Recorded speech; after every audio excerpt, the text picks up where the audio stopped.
Hi everybody, and hi Bob. I am here with Bob Cohen, the co-founder of Baygrass Institute for this month's Featured Trailblazer. Now, Bob, why don't you tell us a little bit about what you do, and we'll start with that. Hi, Chris. Thanks for having me. I appreciate the opportunity to meet and share some information. I am a manual physical therapist from Baltimore, Maryland. I've had my own practice for about 30 years, treating a wide variety of conditions. About 10 years ago, I founded a Baygrass Institute with a friend and colleague, and we teach continuing education classes to all aspects of manual therapy. Cool. Okay. So earlier we were talking and you were telling me a little bit more about the work you do. And what really lit up for me was you said how the way that you're working is different than what's so commonly out there. And I wonder if you'd share that with people. Sure.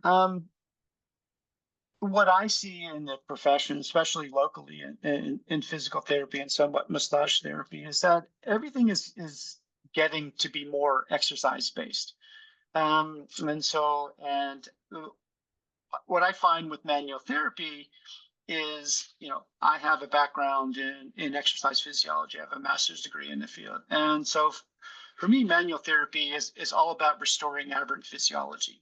What I think is I do differently is that while many people come in with complaints of pain or other types of symptoms, the goal of treatment is to get rid of the pain. But for me, more importantly, is I want to get rid of the source of the pain. I mean, so much in therapy is they're doing pain relieving modalities, or you have a knee problem, so you do knee strengthening and knee stretching, and you do types of things. But that may not be what the problem is.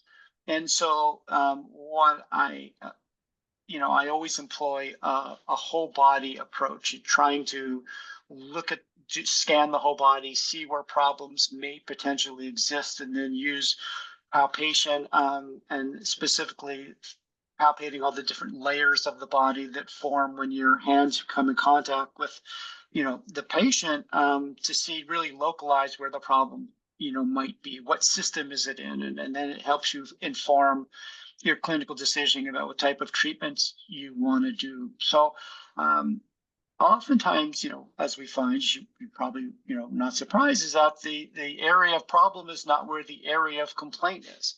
And if you just localize, just or tune into that force, you're missing it, and you're not going to have, treatment success. So that's, my basic approach. And, as I said, when I became more aware of Biotensegrity, I mean, those concepts just fit right in with that paradigm.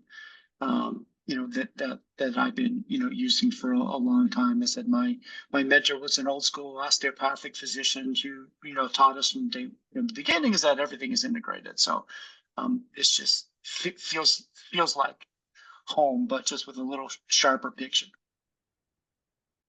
And so you're talking about you were doing this work already in the way that you are. And I hear you're talking about different systems or what you're calling different layers or different depths. And you must be, I don't know if they just integrate under your hands or there's an intention to integrate them, but the intention feels like make sure I address the whole body. And then I heard you say, and then I discovered biotensegrity. And can you share one thing about biotensegrity that really clicked for you on this path of discovery? Um, sure. As I said, for me, biotensegrity is something that I had heard about probably in the mid 90s. So I've been aware of it for a really long time. At that point in time, I didn't have the bandwidth to really study it, as I wish I had. But I was just starting my practice and had a young child, and I was coaching sports teams, and things became there wasn't enough time in the It's a day. busy time of life, isn't it? It was a very busy time of life, but certainly enjoyed every moment of it. But I remember, I don't know, 20 maybe plus years ago, I was treating a patient that had a problem in their extensor forearm. So they were having tightness and having pain.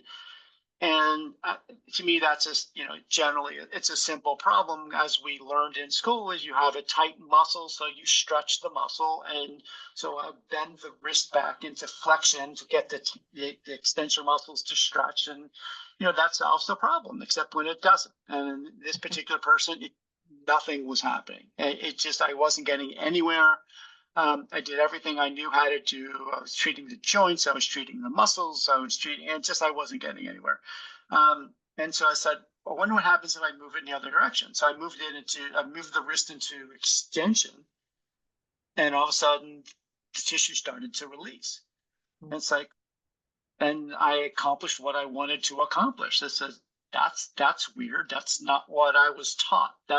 Doesn't make any sense based on what I know. It's like, okay, let me file that away. And, then you try the similar thing in a bunch of other people, and I was getting better results faster. It's like, okay, Mm. I got to come up with an explanation for this. And so it's like you look at different things. And when I really started to get involved with biotensegrity, it's like, okay, here's the answer. Then you realize it's a whole body integrated system, and you're just restoring the tension compression balance, and that makes sense. And I could get everything to ease up. But with the knowledge I had at the time, I couldn't explain it. But I didn't question the results because I was getting good results and getting even better results. So So it led to further study.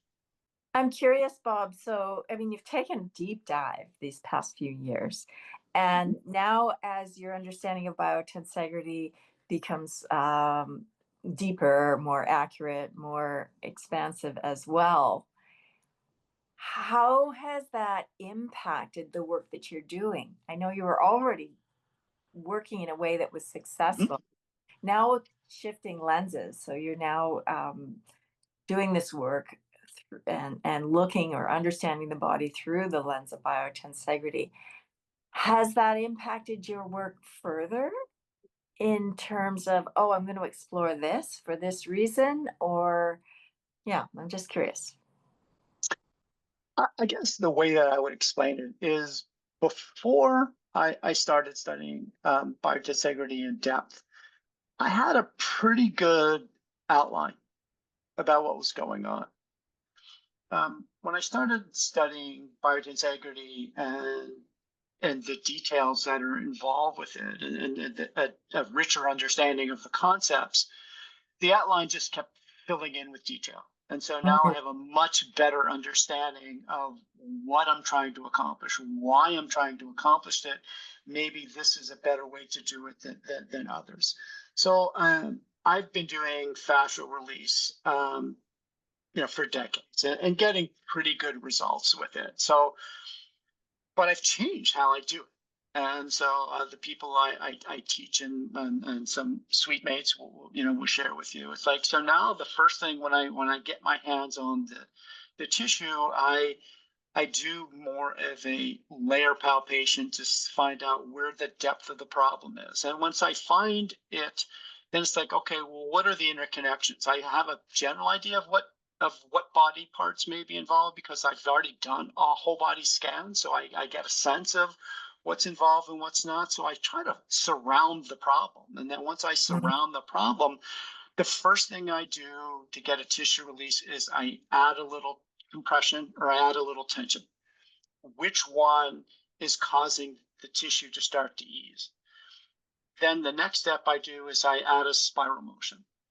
And again, try to move it into different directions. And once I do that, I'm pretty much getting a release of tissue. Then I can fine tune a little bit more of the forces, um, and so I can get real localized. And when I do that, I find that many times I can get the tissue to start to respond and release within seconds.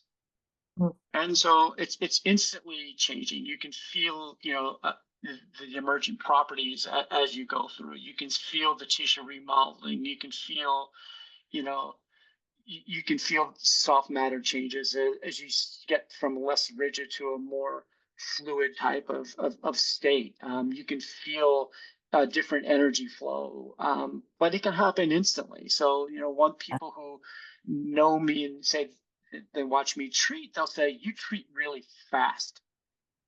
But It part of must it is, be it must be so exciting for those people who are taking your courses, and we'll talk about more detail about the courses in after you respond to my question here. But it must be so exciting if they're coming from whatever background they're coming from, and suddenly not only are they seeing this, because I'm imagining you're giving them an example, but then they get hands on, and it must be quite something to see them experience it.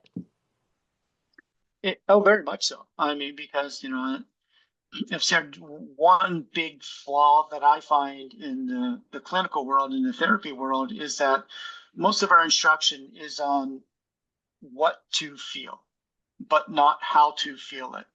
So when you give the specific detail about, okay, this is how you can feel the different tissue, and here's how you can feel the different layers. It's like, well, I didn't know how, that I could do that.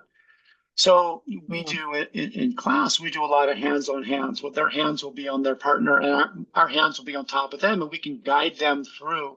And you can see, you know, when when they start to feel the tissue changed instantly for the first time, it makes a huge impression.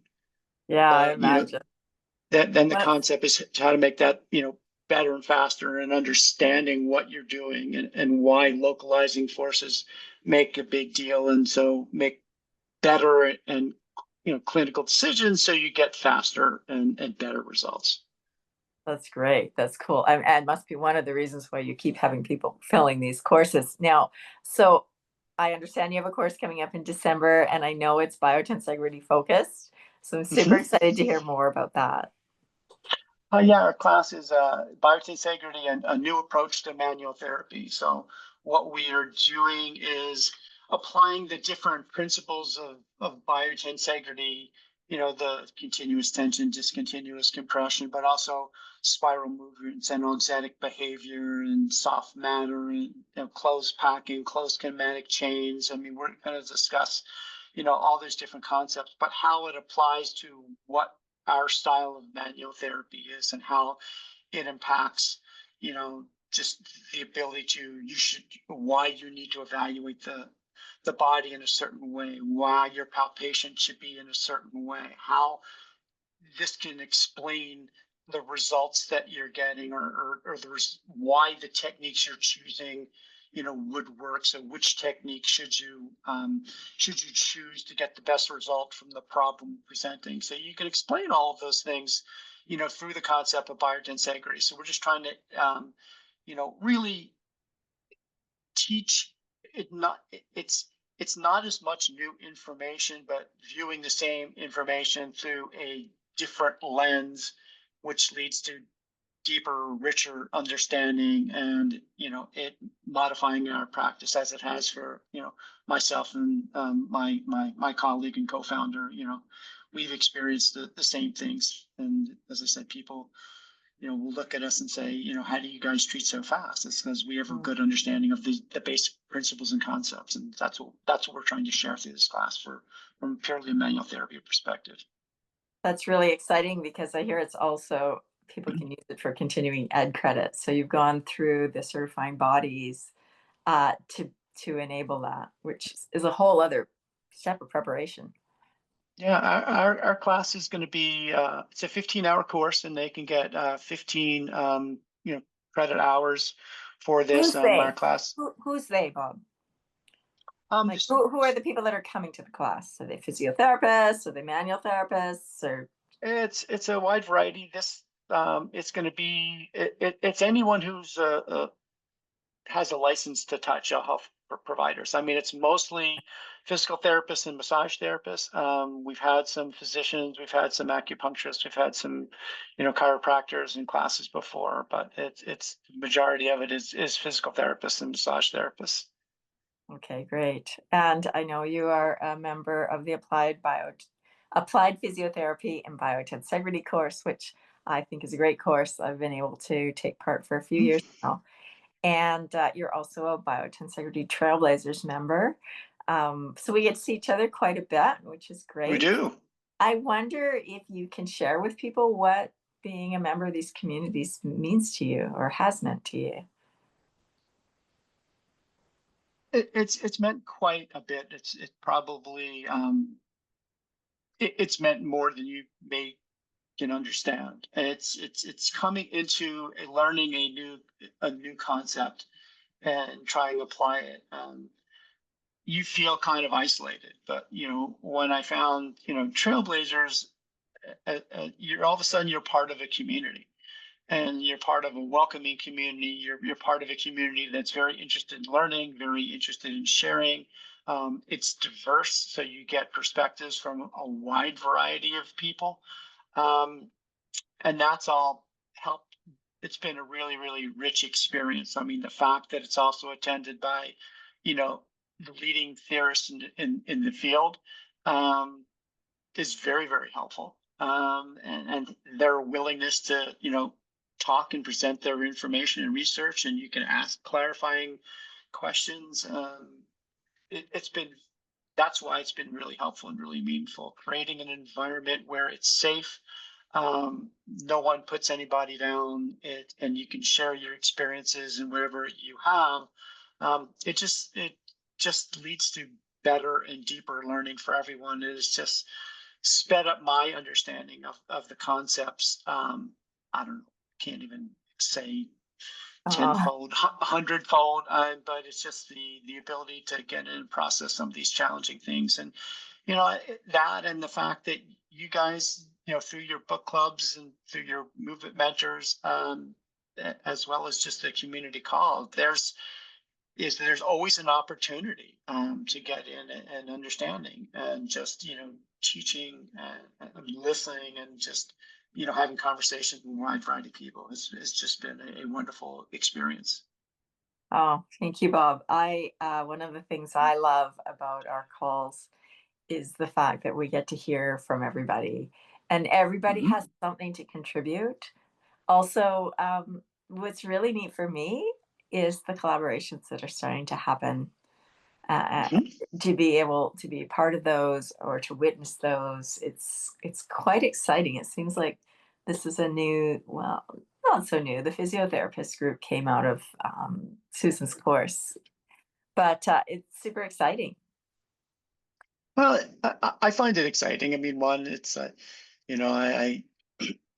as I share with my wife, I don't know, maybe a year and a half ago, it's like I just feel like I have met a dozen best friends. It's like it's like everybody is just so willing and care for it. It's an easy community to join. But the other thing that's important, you're talking about collaborations, is that the people who are, I guess, Steve Levin, obviously, and Susan Lode Salarsmo and Graham and Leonid. I mean, they're the leading theorists, for this. They're putting the information forward. Yop as well, Van der Waal from an embryological anatomy perspective. So it's like they're the leading theorists you get to hear from, but it's only five of them, and it's a brand new concept. So it's like I think the collaborations that are forming from the rest of us is what's going to help propel this theory, forward, and bring it into more of a, you know, you know, for me, more of a manual therapy clinical perspective, because that aspect is something that's not taught as much. I know you are helping bring it more from a movement perspective. I think the collaborations, I think we're going to be the next group that's going to propel this forward. So the Yeah. fact that we can meet now and just, form friendships, I think is just going to be tremendous. Yeah, it is quite exciting, and you talk about friendships. You feel like, oh, I've got these friends. Being together at the Fashion Research Congress this summer was amazing, and it is like getting together with friends that you've been really longing to see in real life, and suddenly we're together, and there was so much to share. It was a special time. It was, it really was. Okay, so I'm going to leave the last words to you. And I wonder, is there a message or an invitation, something about biotensegrity that you want to leave people thinking about? I guess the biggest thing that that I want to say is that I'm frustrated by so much of what I'm hearing from the medical community, because everything, the focus is too narrow. It's too people. There's a lack of intellectual curiosity, so everything is stale. And I've had, unfortunately, many experiences with family members in hospitals in the past couple of years, and it's like the care I think is just not as good as it could be. But it's the lack of intellectual curiosity. So the thing that I find exciting about biotensegrity is it's a new theory, which to me makes so much more sense than the other things that are out there. It's challenging because they're trying to present a new paradigm, but being able to view the information and knowledge I have through a new lens is just bringing everything into clear focus. And it's a much deeper understanding. It's a much better explanation. I can give better explanations for what do you do. It's like I can explain it. What are you feeling? I can explain, and it gives you the language to move forward. So to me, that's what's exciting. It's I said it's filling in the real details, leading to deeper understanding. But it's really because it applies in so many different ways. I think its applications are just it, inexhaustive, and hopefully others will come on board because I think it'll lead to better health and wellness and movement practices for everybody when they apply the principles. I think so too, Bob, and I can't wait to see what unfolds like in the next 3 years, 4 years, 5 years, 10 years. Okay, thank you so much for being here. Super Thanks for having me, Chris. talking with you, and we'll see you next time. Yep. Bye.